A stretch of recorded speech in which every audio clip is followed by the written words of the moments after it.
have my coffee and everything is set up so that I can chat with y'all this morning about all the things. Um, I, do my usual like nighttime and morning routine related to getting prepared to check in with y'all. And I came across an article that was talking about the Mississippi Civil Rights Museum. And what initially drew me into the headline was about Emmett Till. And so I'm like, well, what is it? What is it now with Emmett Till? Like why can't he rest? And so I saw that 70 years after Emmett Till's case, they have finally recovered the pew pew, and I'm gonna say pew pew in lieu of a GUN, because of the algorithm. Okay, just so that folks understand like what's going on. And the article headline was basically talking about, this new exhibit that's going to be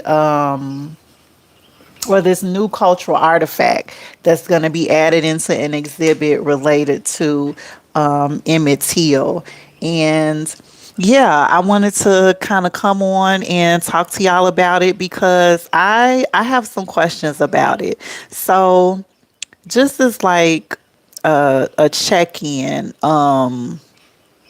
we all know, kind of the history behind Emmett Till, so I won't go into all of that. But like I said, one of the things that I wanted to start off with is the part of the article that I found confusing, and that there wasn't a whole lot of information. It was literally just two sentences on this part. So apparently, and I'm gonna walk backwards. The Museum of the Mississippi Civil Rights Museum acquired this cultural artifact, and that's what I'm going to call it. I'm going to call it a cultural artifact. Like I said, because of the algorithm, I can't say GUN. Um, but the Mississippi Civil Rights Museum acquired this cultural artifact from the Foundation for Mississippi History, okay? But it wasn't originally with the Foundation for Mississippi History. The Foundation for Mississippi History, thank you, purchased this cultural artifact and then donated it to the state archives, which is how it ended up at the Mississippi Civil Rights Museum. Thank you so much. And again, we're walking back through the timeline about how this particular cultural artifact, again, a GUN that was recovered from Emmett Till's case 70 years, after it's happened, right? So it's currently being exhibited at the Mississippi Civil Rights Museum.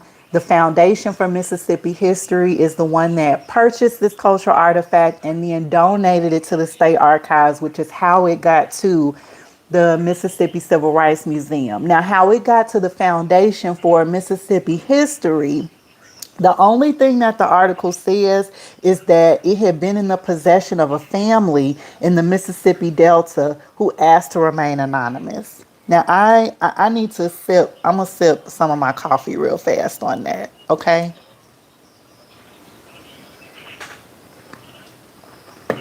70 years. It's been 70 years since what happened with Emmett Till, went down. I know that over the years there have been, different articles, even about the white woman that was involved in his case, that started all of this. There was some articles and headlines that came out about her a few years ago. And if I remember correctly, I don't know if it was that she passed or that people started to know like her identity. But so now for us to be in these times of Americanisms and the Trump administration, I want to get it right. The Trump administration defines Americanisms as the people, principles, and progress that define our nation. Okay. And so we're in this time of Americanisms, American exceptionalism. And like I said, the foundation for Mississippi history acquired this particular cultural artifact from a local family. Why? How is that possible? How is that possible that after 70 years you could have a piece of evidence, a critical piece of evidence in a historic case, and you can remain anonymous by selling selling this cultural artifact, okay, selling the cultural artifact and then the artifact being displayed now in a museum. Is that the way to bypass? Is that like that's how we're doing things out here?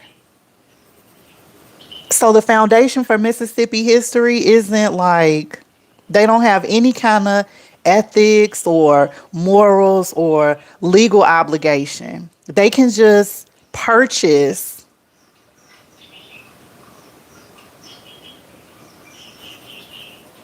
items that were potentially involved in, again, I don't want to say the words because of the algorithm, but in serious police investigations. I'm gonna say it like that. Okay, and for those that are just joining me, I'm talking about an article that came out that said that was highlighting a cultural artifact, a GUN. That was this is the GUN that was a part of the Emmett Till case. And 70 years after that case happened, like I said, now this pew pew shows up on exhibition at a museum in Mississippi because this family that had it wanted to remain anonymous, decided that it was time for it to be revealed to the world, and they sold it to the Foundation for Mississippi History. The Foundation for Mississippi History purchased it and then they donated it to the state archives, which is how it ended up at the Mississippi Civil Rights Museum. How do you have a conversation with a potential purchaser of a piece of evidence and tell them, I want you to buy this from me, but I want to remain anonymous? Thank you. Thank you so much.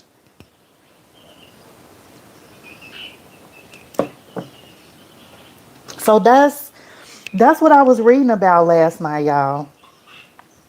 That's what I was reading about last night.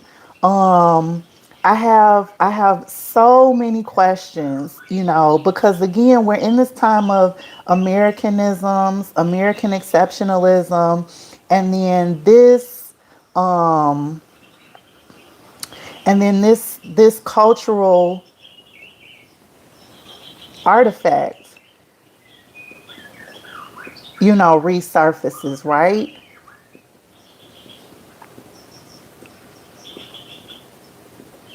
And the article made it seem like, the curators at the Mississippi Civil Rights Museum are so excited. And I'm pulling out some crayons, so that's what the rumbling is. Um, the article made it seem like the curators at the Mississippi Civil Rights Museum, were so excited, that they felt like, oh, missing, we have this missing like artifact from our history back now, you know. But I don't know. I don't know. Do I feel that way about it? What y'all think? How would you feel? Like 70 years after someone has pew pewed you, the item, the weapon, the tool that was used to do that has been, I'm not saying that it's always been with this family, but that's where it was to be purchased. And then the people who have it, they don't turn it in to the police. They sell it. Right? They sell it to the Foundation for Mississippi History. And I guess like I said, I guess the Foundation for Mississippi History isn't, they don't have any legal obligations to turn it over. That's fascinating to me.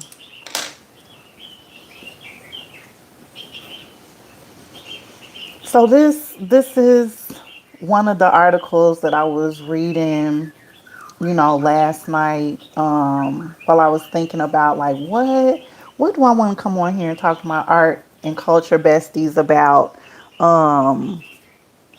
that's going on in the art world. And everyone is still buzzing about what's going on at the Smithsonian. A few months ago, the Trump administration released a list of different institutions that they were going to review. And review meaning like basically make all of these demands about, you know, the types of materials that are being exhibited, what information, is being put out there. And one of the things that I found interesting when I was reading up on this is that the Trump administration, related to cultural institutions, they laid out a whole plan, where there is, if you go on the internet and you look up this list of reviews and what the demands are, the timeline is 30 days, 75 days, and 120 days, that each of these institutions has to provide different kinds of information. And this information ranges from like what their plans are for the 250th anniversary of is it the Declaration? It's either the Declaration of Independence or it's some type of commemorative something that's happening next year. It's 250 years related to United States history. And so these different institutions have to tell in this timeline, like one of the things that they're requiring is for them to tell the Trump administration what their plans are for this 250th commemoration. The other thing that they have to do is provide a list of all of the exhibitions that they plan to have at these different institutions over the next 3 years. So this is 3 years of programming. What are the exhibitions that will be at the museum? And then there's one more thing, but I can't remember what that is. While I was going through those things, I was like, wow, I wonder, like how often museum, because it really was laid out like an audit. That's how I interpreted the document. And you can find all of this online. It lists out everything. But when I was reading through it, it read like an audit to me, and I was like, I wonder how museum staff and administrators are feeling going through this process. Like when was the last time they were audited? And then of course, like based on these things.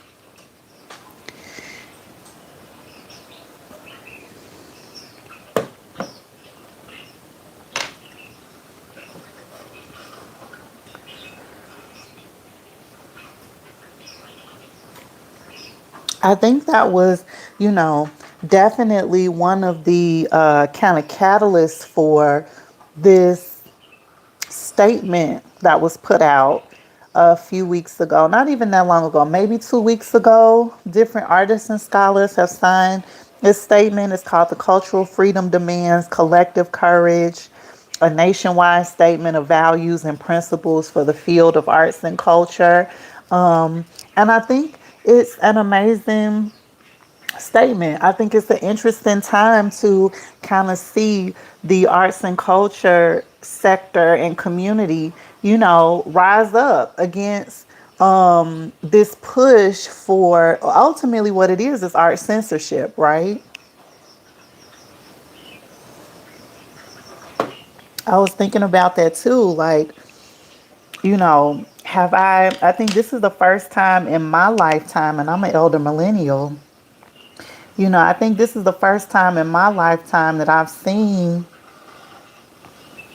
artists and scholars, specifically artists, right, like get together to resist what's happening in the arts and culture sphere. It kind of like most of the times we hear about art movements related to like different art styles that have come about. Many times it's not like talked about in the in the context of like organizing, you know. So I think to see artists organizing in this way is really amazing. And then folks like me who can see and connect the parallels between like what's going on in the arts and culture sector with like what's going on in everyday life. You know, I think that that's super important. And I can give you, let me give y'all a quick example. One of the things that one of the reasons that I started to follow and get interested in art censorship was related to the protests that have been going on over the past, I'm gonna say I think it's been 2 years, 3 years, and specifically, like the protesters right now that got those RICO charges in Atlanta from going to Atlanta and protesting. I feel like freedom of speech, policing, and brutality is very much parallel to what we see that's going on in art censorship, right? We see folks getting shut down, being arrested, their rights being violated, and rights being violated in a wide variety of ways. Let me see, what do I want to do now? And I find that that is, again, very much parallel to what's going on in the arts and culture sector with this art censorship. I think one of the reasons that folks are really paying attention to like what's going on in arts and culture, one of the reasons is because of the efforts of Amy Sherrill when she pulled out of the her exhibition that was supposed to happen at the Smithsonian and refused to allow them to censor her art, change her art, make suggestions about how she should change her art. I think that was the catalyst in, you know, kind of shining more of a light on what's been, you know, what's been going on. And that's going to continue to happen. Amy Sherrill isn't the only instance of that. I talk about this in my other morning sketch videos about what cases got me interested in art censorship, and there were two. And one was from 2022 and then one was from 2023. In 2022, I started following this artist. His name is OG Slick, and he had an art exhibition at the California Center for Arts in Escondido, and his piece was called Three Slick Pigs. And in this image, he had three little pigs dressed up like the police. And the board of this particular of the California Center for Art, they did not like that. They went back and forth, but ultimately the piece stayed up and OG Slick was not censored. Okay.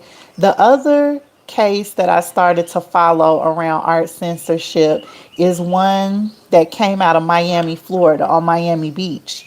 There was a Haitian American young man that was pew pew by the local police department, and an artist put up a mural for that artist, and the local city council wanted wanted that mural taken down, and so the artist fought. The artist fought this litigation, but ultimately didn't win. But this is something, didn't win and didn't win the appeal. But this was also art censorship. And again, the things that I'm looking at are when artists make art about police brutality, okay, talk about what's going on with the police. What happens related to censorship around that? And so since then, I have been following art censorship cases.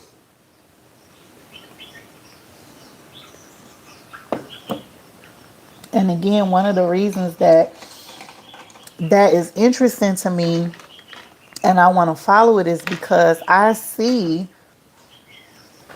the parallels in where art is censored, where freedom of speech and rights are violated.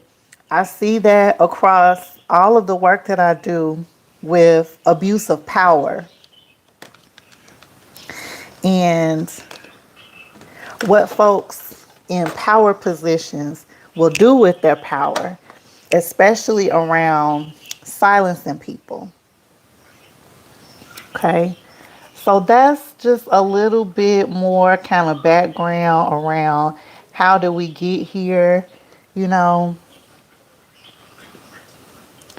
what is the what was the entry point for me to start looking into these kind of things. Um, and that's what it was. I saw that news article about OG Slick and how that board was attempting to censor his art because he was highlighting, you know, the issues with the police department locally, nationally, and the attempts to silence that critique, even though we know, we can see, we have so many examples of, you know, why the police should be critiqued. This isn't the color I want. This is the color I want.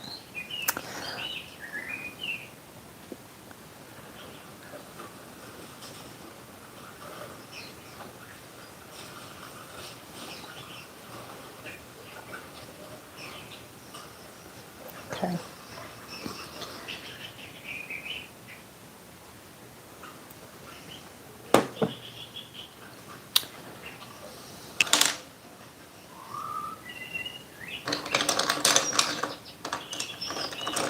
I'm still here. I'm trying to decide what colors I want. I did not clean up my art table yesterday, so I literally have everything is just everywhere.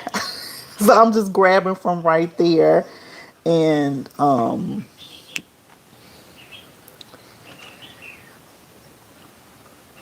deciding what colors I want to use. I usually clean up my art table. What about y'all? Do you need a clean art table before you can start working, or can you just like jump in there and get it done? This is a bird that I did at the beginning of the month, and I just kind of did the outline of things. I didn't complete it like, you know, what I'm doing right now. And this is actually one of my cheap sketchbooks from Five Below, but it has really good paper. The only thing about the paper that I don't like is, because I'm a mixed media artist, I like paper where I can like use wet mediums. It's not that great at all for like paint. So this is just color pencil and neo colors on here. I don't have any watercolor on here, which is a medium that I usually like to use as a first base.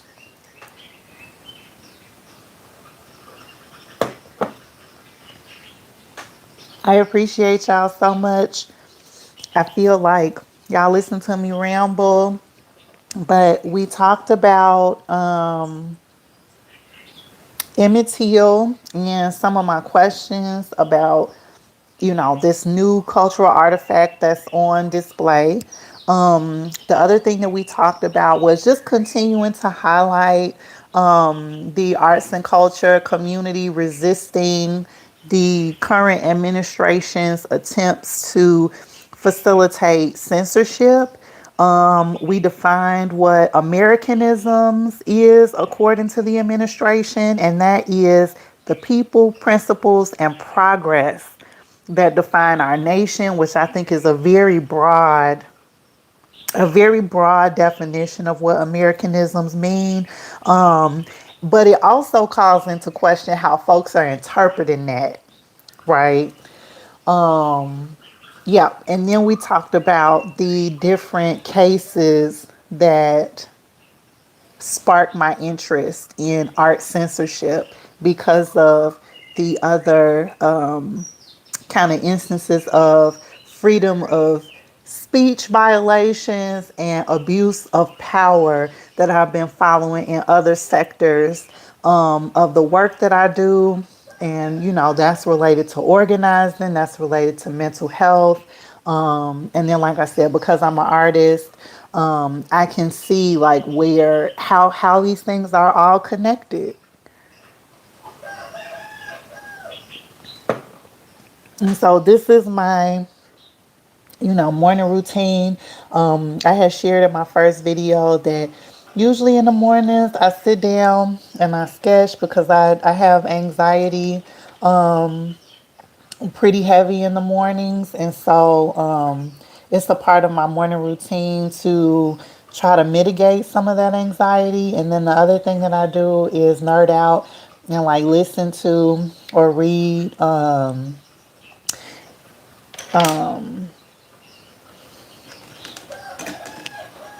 like art news. And so I was like, well, let me try to combine two things that I really enjoy, which is talking about art stuff and also my morning routine. I am very interested in being in community with other folks, that I can like nerd out with and talk about art and like what's going on. And so I was like, let me just get online and show up that way. Let me be the arts and culture bestie that I want in my life. Let me show up that way for other folks. And let's see how that goes. So here we are. I usually come on in the mornings, but I work, y'all. I'm a therapist and wear a number of different hats. I'm an artist, have my own business, have a part-time job, a caregiver, but usually in the mornings I'm here. So I would love to hear from y'all, like what you think about the stories that I share. Also, how some of this applies in your life, what you're seeing locally. So definitely subscribe so you can pop on when I be on here.